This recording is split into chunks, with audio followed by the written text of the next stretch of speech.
Sup, guys? 1-0 yesterday, breaking the loss streak with that single play yesterday. Yeah. Minnesota Twins with the shutout win. David Festa, 5 shutout innings, I think with 9 strikeouts, something like that. Pretty good performance from Festa. I'll certainly take it. Was not as lopsided as I thought, as Kyle Hendricks actually wasn't that bad either. But we had the win from the Minnesota Twins. We move on to today. We see what we got going on the card today. There are a few leans that I have that I'll just go through really quickly. I do lean to San Diego against Pittsburgh. San Diego at Pittsburgh. But San Diego is a pretty big favorite for being a road team. They're up from minus 155 to minus 164, and they're public. 82% of the tickets, 84% of the cash, though. So it does look like there might be public and professional agreement on the San Diego side, pushing that line up further. I do think that is a pitching mismatch with Dylan Cease.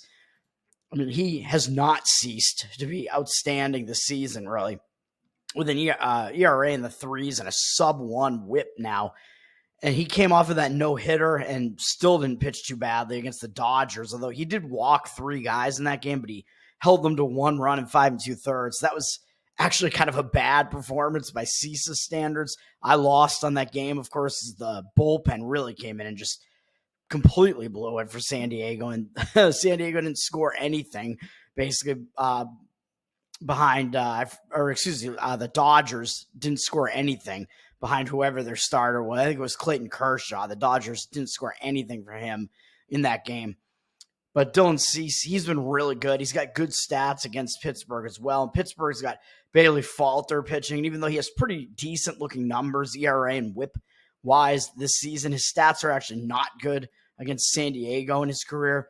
So that would lead me to be on the San Diego side, but I don't really want to lay that much of a price with it. I'll just stay away from it. Falter, he doesn't have that much of a track record, really. He's only faced San Diego 10 at-bats worth, but there are 4 for 10 off him, so they have hit him pretty well. And I believe neither of those teams played yesterday, so there's no rest edge there. Well, keep in mind, we did have a makeup game yesterday between the Mets and St. Louis, who both would have been off otherwise. So they both played yesterday while their opponents today did not play. The Mets kind of in a tough spot, having to come, I think they were on the West Coast, and they had to go to St. Louis, and now they have to go back west again. Yeah, they were on the West Coast out in Anaheim, had to go to St. Louis for 1 game, and now they have to go out into elevation into Colorado. So that is a difficult spot for the Mets. But the starting pitching matchup isn't really something I want to get involved in there. With Kyle Freeland pitching for Colorado, he's not good. Doesn't have good numbers against the Mets either, I don't believe. And Severino pitching for the Mets, Colorado has not really seen much of him at all. So the starting pitching matchup just kind of keeps me away from that one. But it is a bad situational spot for the Mets in general, so I would not want to be playing on the Mets. St. Louis, somewhat similar boat, I guess. I mean, they're actually they're returning home from a road trip now, though the road trip only took them to the Chicago Cubs.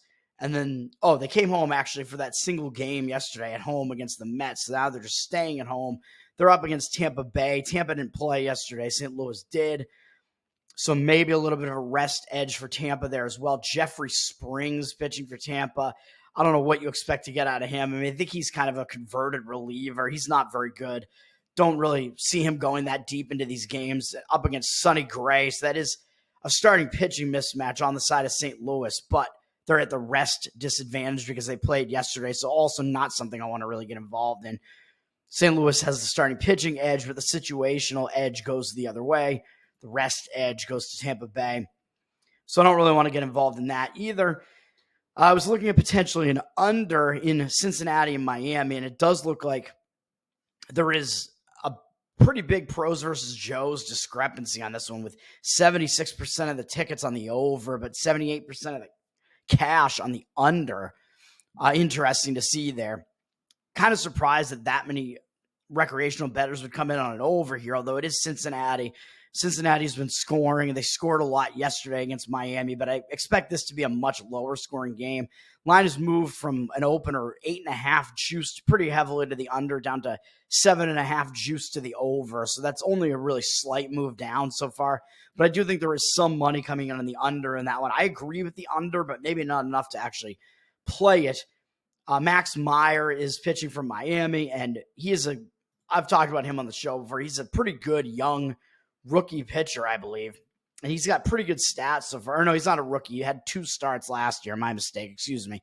He's got a 24-6 strikeout walk ratio this year. That's good. ERA in the 3s, a low 1s, whip. That's all pretty good. He's coming off kind of his worst outing, arguably, or his 2 worst outings. So he pitched well for 3 starts in April. Then he was maybe in the minors or something, and then they brought him back up, and he didn't pitch that well, but it was against a tough Brewers team on the road. Only went 4 innings in that one. Then he managed to go 5 on the road against Atlanta, also a very tough assignment. Gave up 3 home runs in that start, but only allowed 4 runs. Given the fact that he allowed 3 home runs, that's actually not that bad that he somehow held them to 4 runs and had a 7-1 strikeout walk ratio. So Meyer is actually, I think, a pretty good pitcher.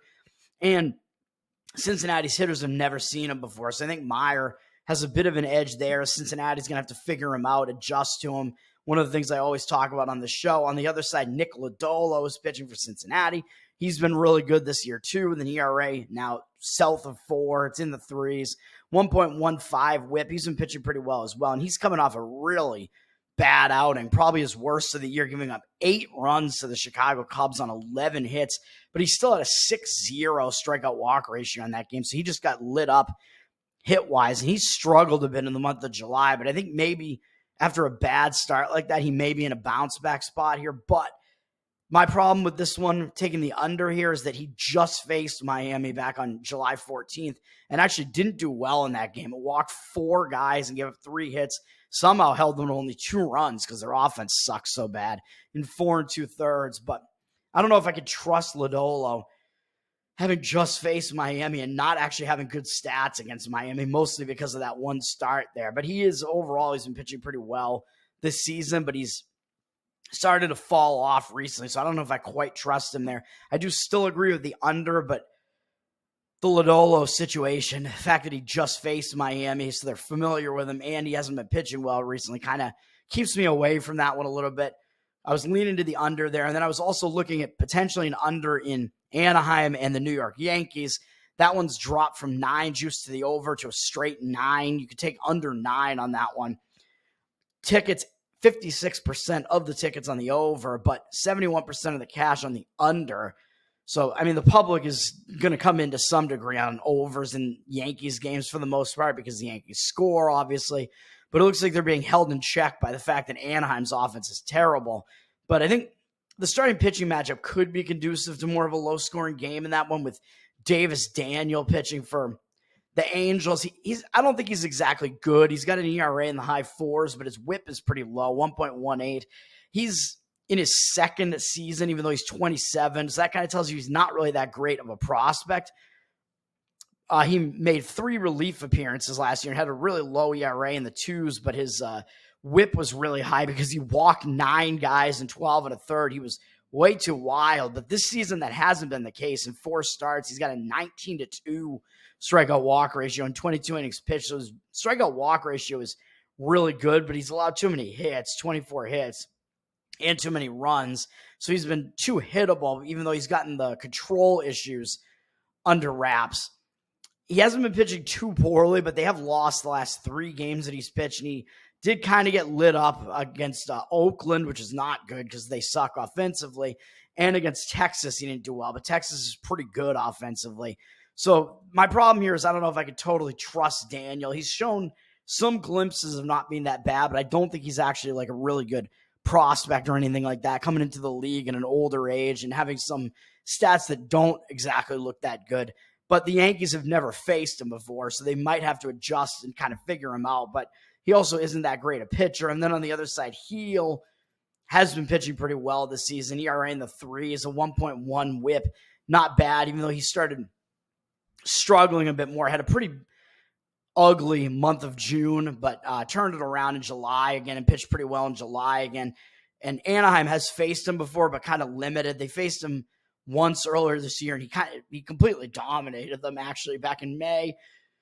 He has good numbers against Anaheim, and he's been good overall, so I do kind of lean to an under in that one. And then I will just mention quickly Minnesota and Chicago Cubs. the series that I was on yesterday. That looks like a nice pitching duel in that one between Pablo Lopez and Shota Imanaga. But I think Lopez actually doesn't have great numbers against the Cubs. That's kind of what's keeping me off of it, even though I like Lopez well enough. I think he's a pretty decent pitcher. He's not bad. His ERA is very misleading, actually being in the 4s since his whip is in the 1-1s, and he started pitching a little bit better last month after a much worse a couple of months before that, really. He had an ERA in the 3s and has strung together a few really good starts in a row. So I think he's starting to come into form. So I actually do like Lopez. I just don't trust his numbers against the Cubs that much. Mostly his OPS is really high. Batting average-wise isn't that bad, 255, but he has an 11.6 strikeout walk ratio against him and 837 OPS with 4 home runs allowed against him. So that would give me a little bit of hesitation to play an under in this one, but Lopez is a good pitcher, and I think he's still being undervalued. And we know Imanaga on the other side is the Cubs' ace, and he's been an excellent rookie pitcher, and he's coming off not his best start against St. Louis, where he gave up 4 earned runs, but partially because he allowed 2 home runs in that one. He got hit too much, gave up 10 hits in that one, but he still had a 7.0 strikeout walk ratio. Imanaga is still putting together a really, really excellent rookie season, and I believe Minnesota has never faced him before, so Imanaga should have a bit of an edge in that regard.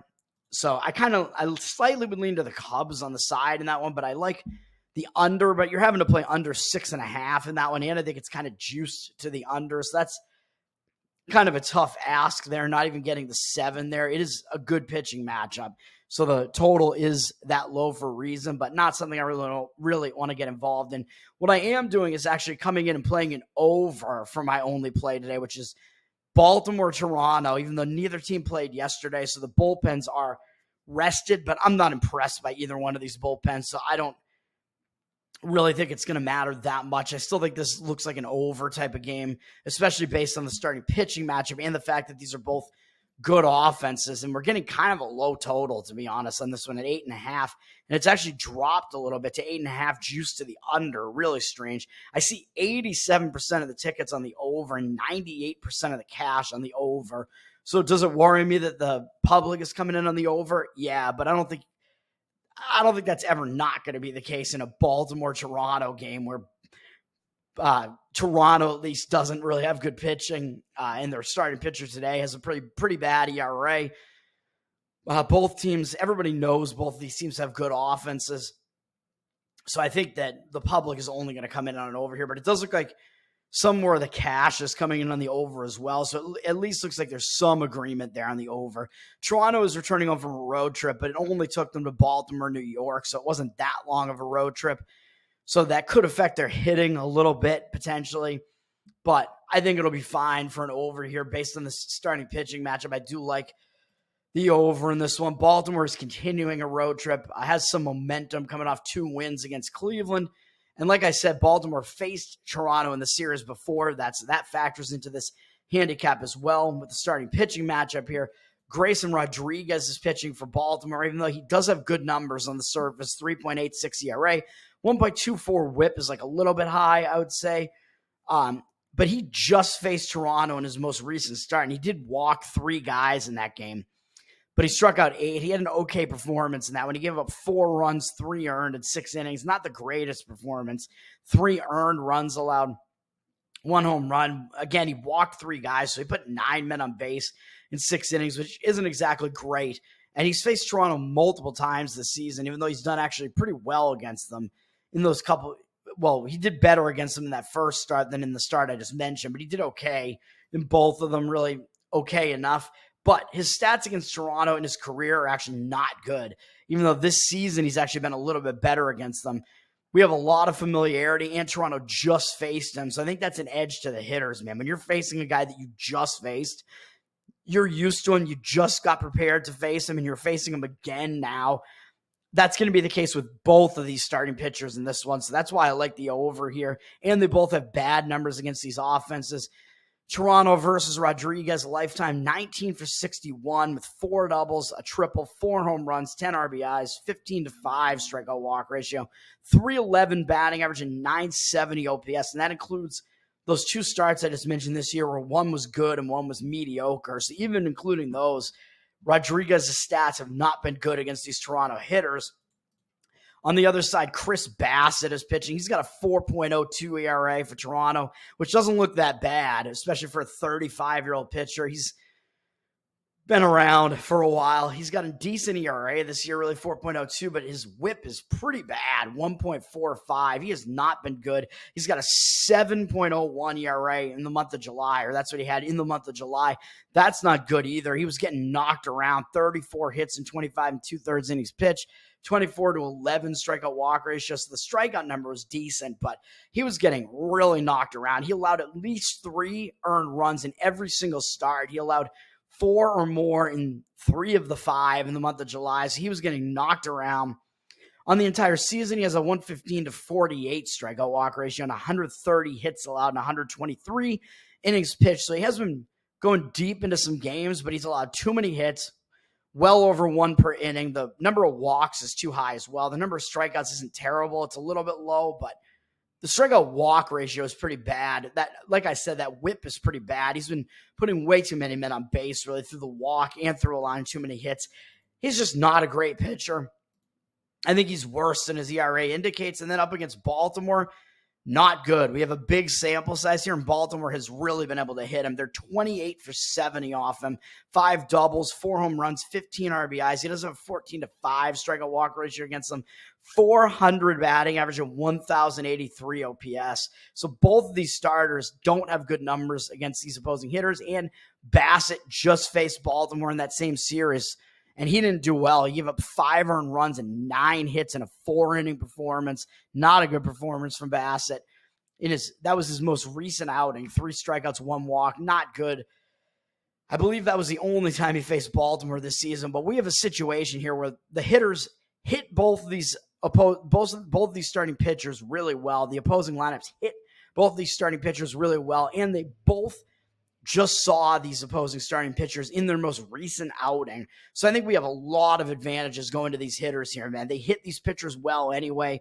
Bassett, at least, is not a very good pitcher. Rodriguez isn't bad, but you have both lineups that have a lot of success against both these opposing pitchers, and both of these opposing pitchers just faced these lineups in that previous series. So you have recent familiarity. You have a lot of familiarity overall because they're in the same division, and you have that recent familiarity where they just faced both of these pitchers. Both offenses have the advantage here. So I'm going over for my only play today, over 8.5, and you can get it at like minus 104, minus 102, something like that right now. In that game, Baltimore, Toronto, that's it for me, man. Can we actually have a win streak? Can we go 2 in a row? We'll see. Have a good Tuesday. Excuse me. Peace.